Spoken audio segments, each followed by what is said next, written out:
শীতের সব সবজি দিয়ে বানালাম চাপটি। সকাল সকাল গরম গরম খেতে এটা অনেক মজা। তো এখানে দিয়েছিলাম গাজর, ছোট ছোট করে ফুলকপি, তারপর ধনিয়া পাতা, কাঁচামরিচ, পেঁয়াজ। এটা দিয়েই খেতে অনেক মজা হয়েছিল। অনেকে বলে ধাপড়া, আমার আম্মুরা বলে যে চাপটি।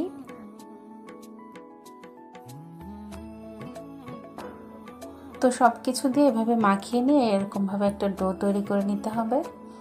তারপরে পাতলা পাতলা করে এটা বানাতে হবে যাতে সবটা সিদ্ধ হয়ে যায়।